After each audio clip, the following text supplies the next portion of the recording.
Video করছো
line দাও line দাও লাইন দাও লাইন দাও সব ওর পরে না না অন্য কিছু ব্যাপার না দুটো তো ওই জন্য দুটো ধরেছে তো। আমরা কাঞ্চননগর ডিএন দাস স্কুলের শিক্ষিকা। আমরা আজকে সকাল থেকে এসে দধিকর্মার আয়োজন করেছি। গতকালকে আমাদের পুজো হয়েছে। আমরা এখানে এসে স্টুডেন্টদেরকে নিয়ে আমরা দিদিমণিরা সবাই বসে ফল কেটেছি, চিড়ে মাখা হয়েছে, কলাই মাখা হয়েছে, সব কিছু। আর বিসর্জন আজকে আমাদের হচ্ছে না, এত সুন্দর করে ঠাকুর করা হয়েছে সেজন্য আমাদের মনে হচ্ছে দুদিন থাকলে ভালো হয়। এই তোমরা কোন ক্লাসে পড়ো? আচ্ছা, মাধ্যমিক দেবে এবারে। তো কদিন পরে তো পরীক্ষা, তাও স্কুলে এসেছো? হ্যাঁ, স্কুলের পুজো আসতে হবেই। তো প্রসাদে কি আছে আজকে? চিড়ে প্রসাদ আছে। আচ্ছা, তোমাদের পরীক্ষা শুভ হোক। মায়ের কাছে আশীর্বাদ প্রার্থনা করেছো? আচ্ছা।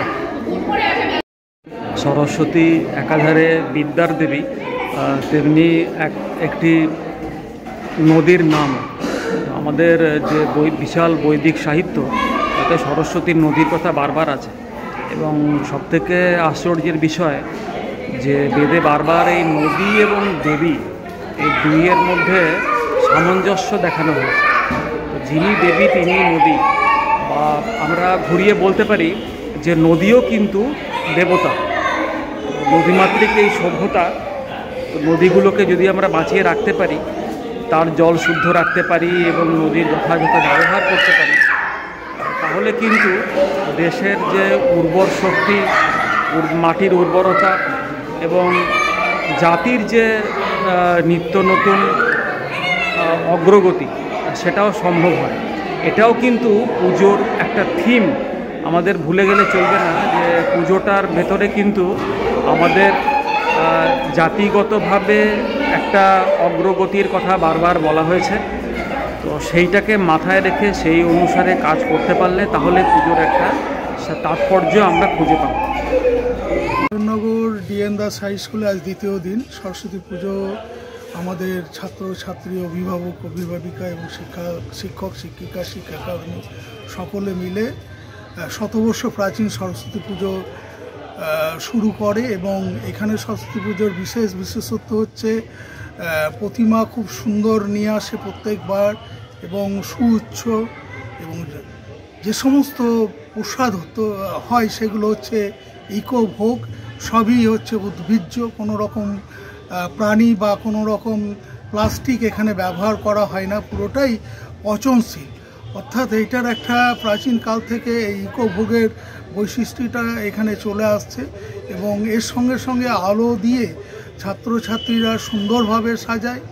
এবং এতে কি হয়, সরস্বতী পুজো করতে গেলে মানুষের যে সোশ্যাল বিহেভিয়ার, সেই বিহেভিয়ারটা তাদের অনেক উন্নত হয়, তাদের মধ্যে লিডারশিপ কোয়ালিটি গ্রো করে। এবং যে কোনো চাকরি যদি ভবিষ্যতে তারা করতে চায় তাহলে সেখানে লিডারশিপ কোয়ালিটিটা খুব দরকার। শিক্ষক হলে ছাত্রদের কন্ট্রোল করতে হবে, কন্ট্রাক্টর হলে রাস্তায় যে সমস্ত লেবার রয়েছে তাদের নিয়ে কাজ করাতে হবে। এই যে কাজ করাবার ক্ষমতা এবং নিজে ইনোভেশন, নতুনভাবে তারা কাজ করতে শেখে এই সরস্বতী পুজোর মাধ্যমে। তো আমি চাইবো বিদ্যালয়গুলিতে বিভিন্ন ধর্মের, হিন্দু, মুসলিম, খ্রিস্টান, সমস্ত ধর্মের এখানে এক জায়গায় মিলিত হয় এবং তারা পালন করে। আমার মনে হয় সব ধর্মের এরকম পুজোতে পুষ্পাঞ্জলি থেকে শুরু করে আর কোথাও তারা অংশগ্রহণ করে না। আমার নাম ডক্টর সুভাষচন্দ্র দত্ত, প্রধান শিক্ষক, Kanchannagar DN Das high school. Kanchannagar DN Das high স্কুলে একসময় দুর্গা পুজো হতো এবং বড় করে সরস্বতী পুজো হতো। তো এখনকার সরস্বতী পুজোটা কিভাবে পালন করা হচ্ছে যদি একটু বলো। প্রত্যেক বছর নয়, এবছরও আমরা সরস্বতী পুজো আয়োজন করেছি এবং প্রতি বছরের তুলনায় এবছরের পুজোটা একটু অন্যরকম আমরা করতে চেয়েছি। স্যারের কথা রেস ধরেই দেখি যে দুর্গাপুজোর স্বাদ তো আর সরস্বতী পুজোতে দেওয়া যাবে না, কিন্তু যতটা পেরেছি চেষ্টা করেছি। প্রতিমা আপনারা দেখলেই বুঝতে পারবেন যে বিগত বছরের তুলনায় এবছরে অনেক ভালো হয়েছে। এবং আমরা বিগত দিনে যে সমস্ত ছেলে মেয়েদের খাওয়ানোর ব্যবস্থা করেছিলাম সেই খাওয়াটাও একটু পরিবর্তন করেছি। ট্র্যাডিশনাল খাওয়া যেটা হচ্ছে স্পেশালিস্ট সরস্বতী পুজো, খিচুড়ি, ছেঁচড়া, আলুর দম এইসবের ব্যবস্থা করেছি। অতএব আমরা চাইছি পুরনো দিনের সংস্কৃতি ফিরিয়ে আনতে। এবার জানি না কতটা বাস্তবে তা কার্যকর হবে। ছেলেরা তো আর সেই আগের মতো নাই। তো আমরা যেহেতু স্কুলের শিক্ষক বা শিক্ষাকর্মী, তাদেরকে সেই আচার আচরণ যাতে প্রতি পদে পদে শিখিয়ে দিতে পারি তার ধারাবাহিকতা বজায় রাখছি। আর চেষ্টা করব আগামী দিনেও আরও উন্নত মানের সরস্বতী পুজো করতে। সবার সহযোগিতায় আপনাদের সবার আমন্ত্রণ রইল। আমাদের বিদ্যালয়ে আগামীকাল সরস্বতী পুজোর মধ্যাহ্নভোজন হবে এবং সবাই আসবেন আশা করি। আর আগামী দিনের জন্য শুভেচ্ছা রইল।